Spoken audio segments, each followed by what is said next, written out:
নমস্কার সবাইকে, আমার শুভকামনা, অভিনন্দন এবং ভালোবাসা জানাচ্ছি। ছোটবেলা থেকেই আমাকে আমার সতীর্থরা বলতো আমি অকুতোভয়। সেই অকুতোভয় বলেই এই সাংঘাতিক একটা বিষয় আমাকেও বলতে বলেছে। আমি কিছুই জানি না, সবিনয়ে বলছি। এর পরের বারে যখন আসবো তখন বরাক উপত্যকা সম্পর্কে অনেক পড়াশুনো করে এবং সব থেকে বড় কথা বরাক সাহিত্য পড়ে তারপর আসবো। এই বিষয়ে রাইটার্স ওয়ার্ল্ড থেকে বলার কথা শান্তনু সরকার। তিনি কি এসেছেন এখানে? শান্তনু সরকারকে বরাক উপত্যকা বিষয়ে রাইটার্স ওয়ার্ল্ডের তরফ থেকে আমরা বলতে বলেছি। ফলে আমি যখন উঠেইছি তখন আমি আমার দু কথা বলে নেমে যাব। অধ্যাপক তপোধীর ভট্টাচার্য স্যার, উনি রাইটার্স ওয়ার্ল্ডের একটি সেমিনারে গিয়েছিলেন সূর্য সেন মঞ্চে। এই যে আমাদের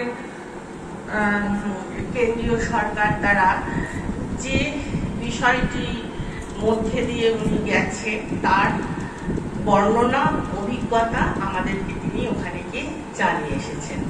সেই থেকে আমরা স্যারকে চিনি এবং রাইটার্স ওয়ার্ল্ডের তরফ থেকে তাকে শ্রদ্ধা জানাচ্ছি। আমরা রাইটার্স ওয়ার্ল্ড এবং নতুন দিগন্ত মিতা আজ 3 বছর ধরে যৌথভাবে কাজ করছি। এটা আপনাদের জানানো দরকার। সেটা সম্পূর্ণতই কলকাতাতেই হয়েছে।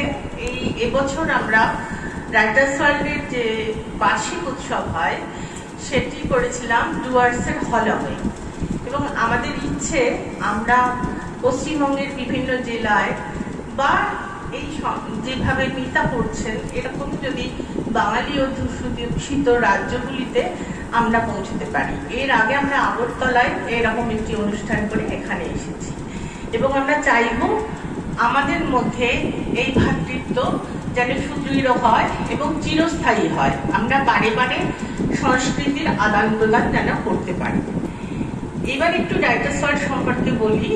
সেটা হচ্ছে রাইটার্স ওয়ার্ল্ড 17 সালে কবি, সাহিত্যিক, বুদ্ধিজীবী এবং শিল্পী, সমস্ত জগতের শিল্পী সবাইকে নিয়ে আমরা শুরু করেছিলাম পথ চলা।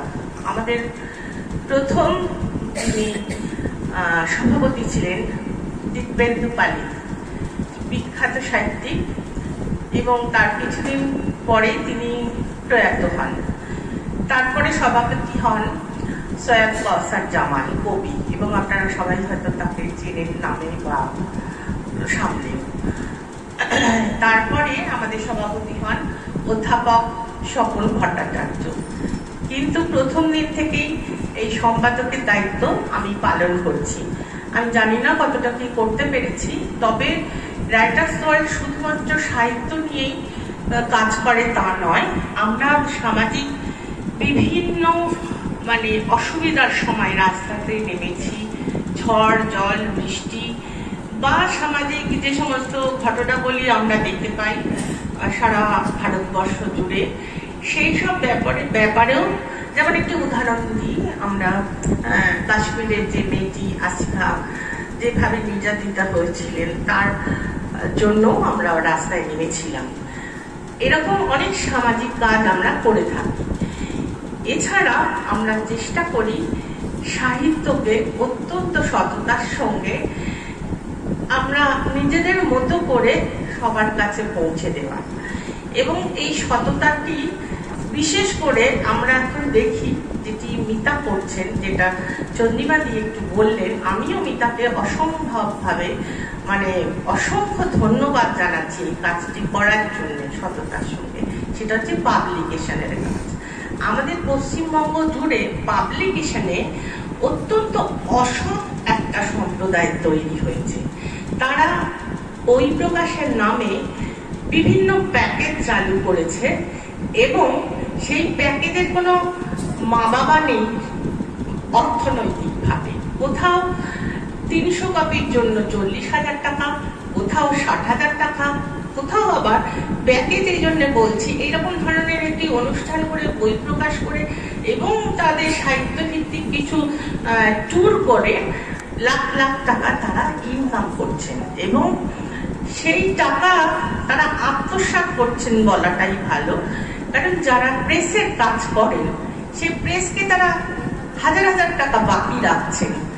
এই যে ঘটনাবলীটা বয়ে যাচ্ছে তার বিরুদ্ধে কিন্তু রাইটার্স ওয়ার্ল্ড প্রধানত তৈরি হয়েছিল এবং আমরা নিজেদের মতো করে পাবলিকেশন যেটা করি, নিজেদের বই আমরা নিজেরা ছাপছি, অনেক জনের বই আমাদের এখান থেকে বেরিয়েছে এবং চেষ্টা করবো ভবিষ্যতেও সেটিকে বজায় রাখার।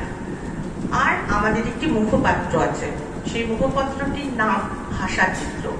আমরা বছরে একটি করে মুখপাত্র বার করি, ইচ্ছে আছে সেটিকে হয়তো 3টে বার করার, প্রিন্ট এবং হয়তো অনলাইন পত্রিকাতেও আমরা যাব।